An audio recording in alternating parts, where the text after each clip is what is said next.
వివాహిత మహిళకు చెందిన ఆస్తుల విషయంలో ఇటీవల సుప్రీంకోర్టు కీలక తీర్పు వెలువరించింది. స్త్రీధన్ మహిళలకు మాత్రమే చెందుతుందని, దానిపై కుటుంబ సభ్యులెవరికీ ఎలాంటి హక్కులు ఉండవని స్పష్టం చేసింది.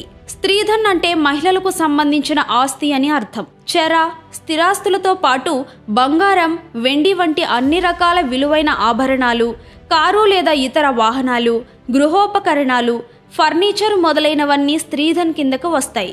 వివాహానికి ముందు లేదా వివాహం తర్వాత మహిళకు బహుమతిగా వచ్చినవి కూడా స్త్రీధన్ కింద ఆమెకే చెందుతాయి. అవి తల్లిదండ్రులు, అత్తమామలు, బంధువులు, స్నేహితులు లేదా మహిళ తన సంపాదనతో చేసిన పొదుపులు, పెట్టుబడులైన అన్నీ ఆమెకే చెందుతాయి. అయితే అవన్నీ ఆ మహిళకే చెందినట్లు సాక్ష్యం ఉండాలి. కాబట్టి నగదును తన పేరు మీద బ్యాంకులో డిపాజిట్ చేసుకోవాలి.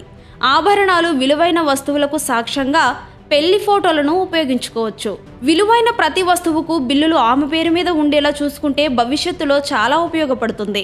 ఇక వివాహ సమయంలో భార్య తల్లిదండ్రులు భర్తకు బహుమతిగా ఇచ్చిన ఏదైనా ఆభరణాలు, ఇతర వస్తువులు స్త్రీధన్ పరిధిలోకి రావు.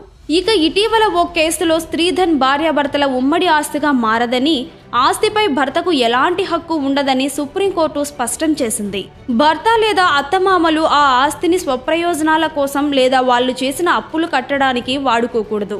ఆమె ఎప్పుడు అడిగినా వెంటనే ఆ ఆస్తిని ఆమెకి ఇచ్చేయాలి. తిరిగి ఇవ్వడానికి నిరాకరిస్తే ఆ స్త్రీ భారతీయ శిక్షా స్మృతిలోని సెక్షన్ 406 ప్రకారం కేసు పెట్టొచ్చు. మహిళ తన భర్త నుండి విడిపోయినప్పుడు కూడా స్త్రీధన్ కింద ఉన్న ఆస్తి మొత్తం మహిళకే దక్కుతుంది. ఆ ఆస్తిని తిరిగి ఇవ్వడానికి తిరస్కరించడం కూడా గృహహింస కిందకు వస్తుంది. భర్తతో పాటు అత్తమామలు కూడా క్రిమినల్ ప్రాసిక్యూషన్ ఎదుర్కోవాల్సి ఉంటుంది.